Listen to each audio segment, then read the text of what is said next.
Bismillahirrahmanirrahim. Alhamdulillah wassalatu wassalamu ala rasulillah wa ba'd. Banyak orang melaksanakan tarhib Ramadan. Makna tarhib adalah rohaba yurahib tarhiban, menyambut, melapangkan dada untuk menerima suatu tamu atau sebuah hal agar kita senang. Jadi rohaba itu menerima, tarhib Ramadan, menerima tamu agung yang berupa Ramadan. Ya, beda dengan tarhib. Kalau tarhib pakai hak itu menakut-nakutin. Jadi jangan salah, kita menggunakan tarhib bukan tarhib. Kalau tarhib itu menakut-nakuti bulan Ramadan. Boleh juga menggunakan tarhib. Kalau tarhib fi syahr Ramadan berarti memotivasi ya bulan Ramadan. Jadi ada tiga. Tarhib itu menyambut dengan lapang dada. Targhib pakai hak menyambut dengan lapang dada. Targhib itu pakai ghain berarti memotivasi. Tarhib pakai hak itu menakut-nakutin. Jadi jangan salah tulis ya.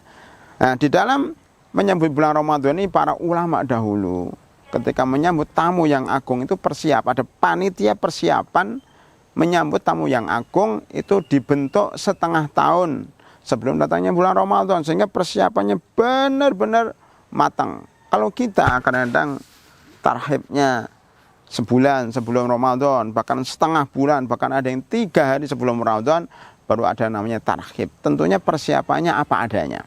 Ya. Tapi yang jelas, tarhib adalah sesuatu yang baik, karena menghargai dan menyambut bulan Ramadan yang agung ini, paling tidak ada 3 hal yang perlu kita persiapkan dalam menyambut bulan Ramadan. Yang pertama adalah secara fisik, ya, kita harus sehat, ya, badan kita harus matang menghadapi bulan Ramadan. Maka disunahkan oleh Nabi Muhammad SAW untuk puasa bulan Sya'ban sebagai latihan, ya, pemanasan, puasa sunnah sebelum puasa wajib 1 bulan. Kadang-kadang kalau orang jarang puasa, bulan puasa pada bulan Ramadan itu kaget. Kalau kita mau sepak bola pun sebelum kita bertanding, kita latihan ya sedikit demi sedikit ya, supaya nanti tidak kaget ketika kita bertanding sepak bola.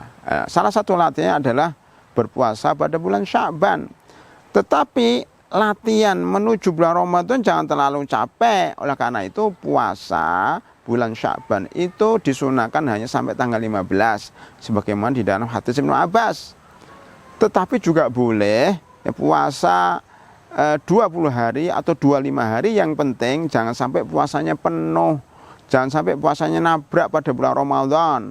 Oleh karena itu ada namanya larangan untuk puasa yaumus syak, yaitu puasa dia ragu-ragu apakah sudah Ramadan atau belum. Jadi puasa yaumus syak itu puasa sehari sebelum Ramadan, ini dilarang.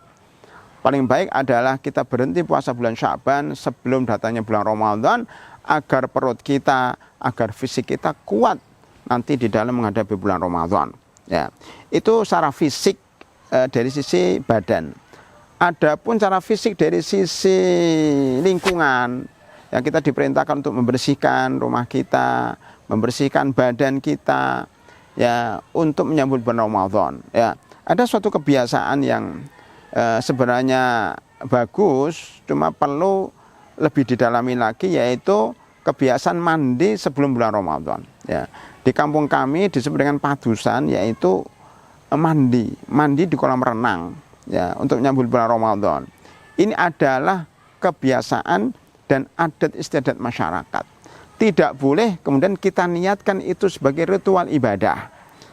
Kalau diniatkan sebagai ritual ibadah, sudah masuk kepada bid'ah, karena membuat suatu ritual ibadah baru yang tidak diajarkan oleh Rasulullah SAW. Tetapi kalau kita niatkan itu adalah kebiasaan masyarakat, ya, yang kita niatkan itu adalah semacam budaya saja, maka tidak apa-apa, selama tidak meyakini itu suatu ibadah.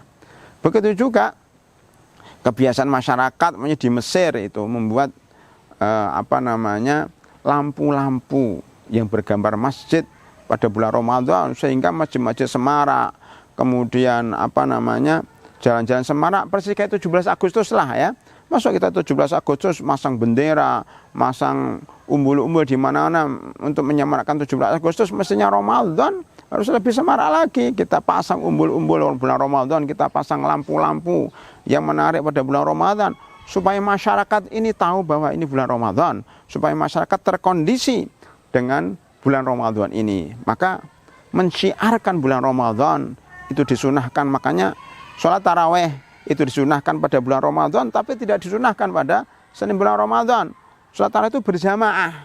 Ya, maka kalau ditanya sholat tarawih berjamaah di masjid atau sholat tahajud di rumah, mana lebih afdal? Jawabannya lebih afdal sholat tarawih di masjid karena merupakan syiar Islam. Saya kira sampai sini dulu, nanti kita lanjutkan. Terima kasih.